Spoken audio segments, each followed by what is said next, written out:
அனைவருக்கும் வணக்கம். நம்ம எல்லாருடைய வீட்லேயுமே பூஜை அறைக்கு அப்படின்னு தனியாக ஒரு இடம் ஒதுக்கப்பட்டு தான் இருக்கும். ஒரே ஒரு அறையாக இருக்க வீடாக இருந்தால் கூட தெய்வங்களுடைய படங்களை வைக்கிறதுக்கு அப்படின்னு தனியாக ஒரு இடத்த ஒதுக்கி அதற்குன்னு பராமரிப்பு செஞ்சு தான் நம்ம வைக்கிறோம்.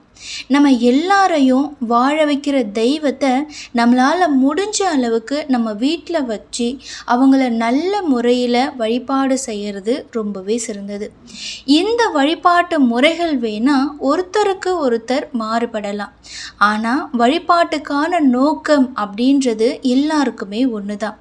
நம்மளும் நம்மளுடைய குடும்பமும் நம்மளை சுற்றி இருக்கிறவங்களும் நல்லா இருக்கணும், செல்வ செழிப்போட நிம்மதியான வாழ்க்கையை வாழ்கிறதுக்கு அருள் கிடைக்கணும் அப்படின்றது தான் எல்லாருடைய நோக்கமாக இருக்குது.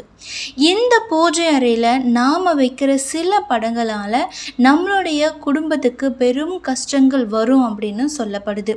அது என்ன படம், ஏன் வைக்கக்கூடாது அப்படின்றத தான் இந்த ஆன்மீகம் குறித்த பதிவில் நாம் பார்க்க போகிறோம்.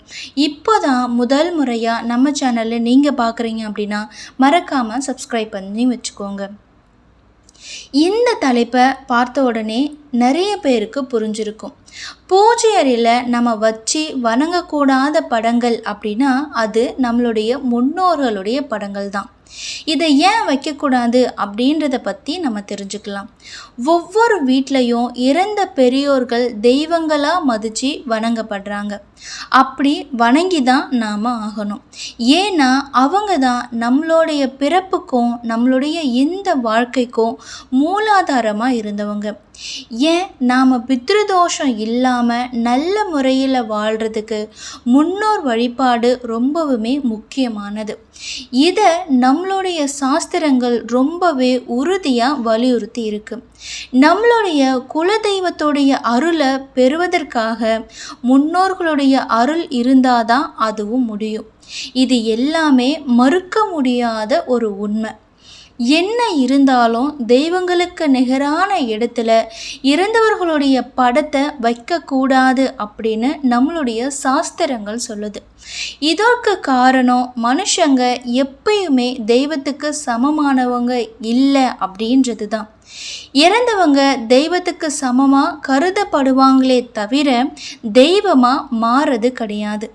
அது மட்டும் இல்லாமல் இறந்த ஆத்மாக்கள் தெய்வ நிலையை அடைஞ்சாங்களா இல்லை தெய்வ நிலையை அடையலையா அப்படின்றது நம்ம யாருக்குமே தெரியாத ஒரு ரகசியம். அப்படி இருக்கும்போது நாம் அவங்கள தெய்வங்களோட ஒன்றா வச்சு வணங்கும் போது நம்மளுடைய குடும்பத்துக்கு நிச்சயமாக அது கெடு பலன்களை தான் கொடுக்கும். பூஜை அறையில் நாம் முன்னோர்களை வச்சு வழிபடும் போது கஷ்டங்கள் ஏற்படுறதோடு மட்டும் இல்லாமல் இன்னொரு சிக்கலுமே உருவாகுது.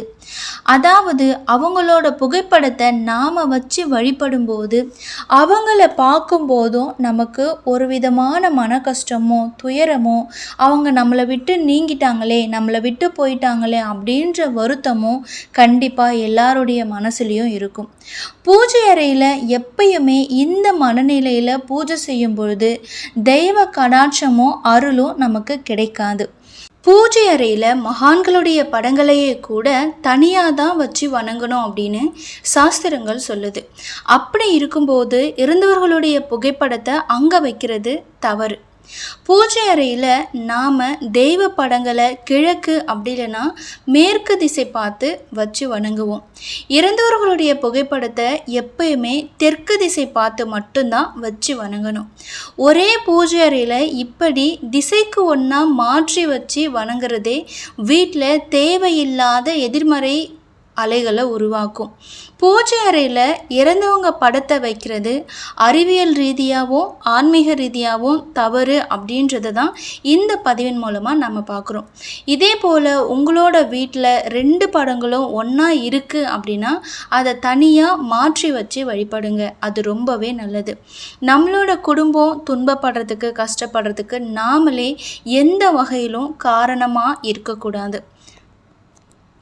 இந்த பதிவு உங்களுக்கு பிடிச்சிருக்குன்னு நம்புகிறேன். இந்த பதிவு உங்களுக்கு பிடிச்சிருந்தா லைக் பண்ணுங்கள், ஷேர் பண்ணுங்கள். இது போன்ற நிறைய பதிவுகளை பார்க்குறதுக்கு நம்ம சேனலை மறக்காமல் சப்ஸ்கிரைப் பண்ணி வச்சுக்கோங்க. நன்றி.